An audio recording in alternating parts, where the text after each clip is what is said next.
દેહ ભાવ ટકતો નથી લાંબો આ સૃષ્ટિમાં.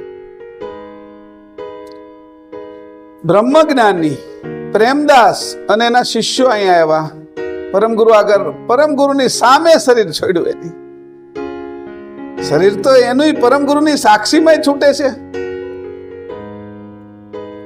તો શરીર છોડતા પહેલા આ શરીરની અંદર કિંમતી વસ્તુ શું છે એને જોઈ લેવી જોઈએ ને.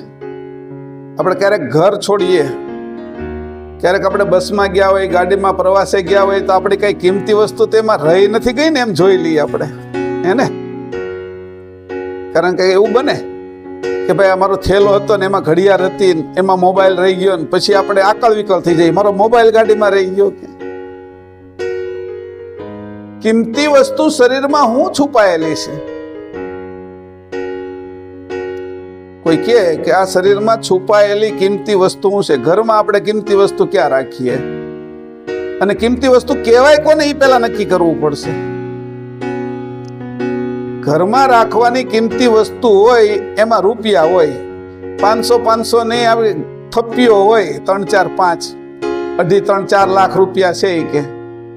તો ઓલું પેપર આવે એમાં તો નથી મૂકી દેતા ને આપણે. પેપર રોજ આવે, પેપર આપી જાય, ગુજરાત સમાચાર, સંદેશ સમાચાર, અને એ પછી પાછું વાંચાઈ જાય એટલે પાછું એને એક ભંડર એના પહેલા પસ્તીમાં મૂકી દઈએ. એમ કરે તમે કોઈ પૈસા પસ્તી મૂકી દીધા? કેમ ન મૂક્યા? એટલે ઈ કાગળ છે ને આ કાગળ છે, કાગળમાં શું ફરક છે? બીજું ઘણી વસ્તુ આવે, પ્લાસ્ટિકની વસ્તુ આવે, કોઈ લોખંડની વસ્તુ આવે, કોઈ પછી આપણે ઓલા નખ કાપવાના હોય નખિયા, એ જૂના થઈ જાય, ક્યારેક ચપ્પુ જૂની થઈ જાય, એ બધી લોખંડની ધાતુની હોય એ નાખી દઈ. અને વીટી ને માળા ને હોનાની હોય એ જૂની થઈ જાય, નાખી દઈશ.